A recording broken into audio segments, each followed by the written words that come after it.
President Tsai Ing-wen officially began her second term on Wednesday after winning re-election by a landslide in January's elections. In her inauguration speech, Tsai said Taiwan and China had reached a historical turning point in their relationship. Tsai said Taiwan could not accept being part of China under the one country, two systems framework proposed by Beijing. She said that both sides had a duty to find a way to coexist. Wearing his signature black suit, President Tsai exited the car and headed into Zhongshan Hall to be sworn in. The new vice president and his wife Wu Mei-ju were waiting for her inside. It was the inauguration of the nation's 15th term president and vice president. In light of the coronavirus outbreak, the celebration was kept small. Whereas they once sat shoulder to shoulder, the audience members today were kept at a safe social distance.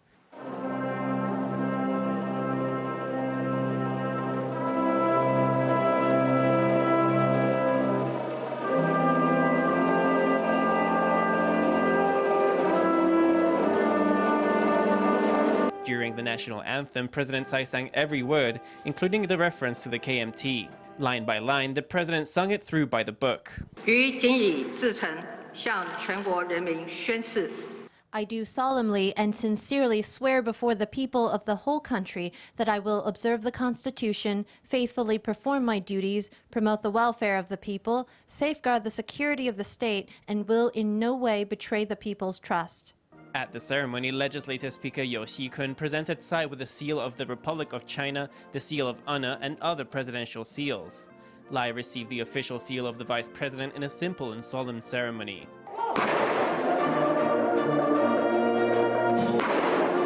A 21-gun salute sounded loudly outside the presidential office building, heralding the start of the Tsai-Lai administration. I feel immensely grateful to stand here once again and take on the responsibility entrusted to me by the Taiwanese people. Many of the heroes in our fight against COVID-19 are here with us today. Could you all please stand up for us to see? Tsai delivered her inauguration speech at the Taipei Guest House. She gave a special mention to those on the front lines of the coronavirus fight. She also laid out a roadmap for her second term.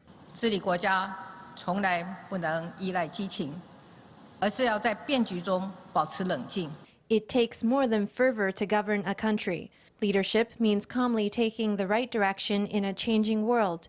So over the next 4 years, I will proactively develop our industries, foster a safe society, ensure national security, and deepen our democracy.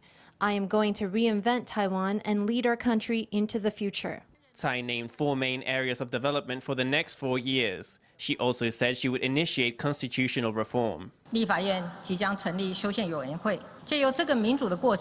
Our legislative yuan will establish a constitutional amendment committee. This democratic process will enable the constitutional system to progress with the times and align with the values of Taiwanese society. Our first priority should be to lower the voting age from 20 to 18. The president pledged to revise the constitution, expand international participation, and guarantee national security. She said that when handling cross-strait affairs, Taiwan would abide by the constitution and the act governing relations between the people of the Taiwan area and the mainland area. We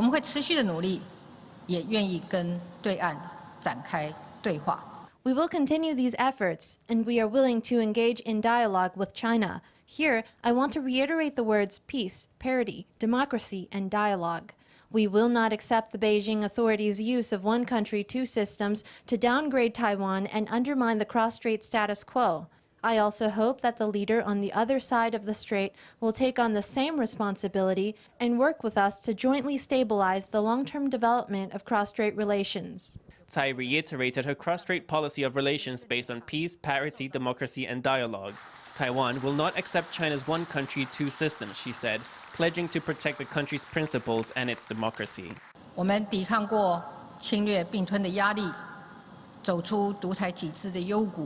We have resisted the pressure of aggression and annexation. We have made the transition from authoritarianism to democracy. Although we were once isolated in the world, we have always persisted in the values of democracy and freedom, no matter the challenges ahead of us.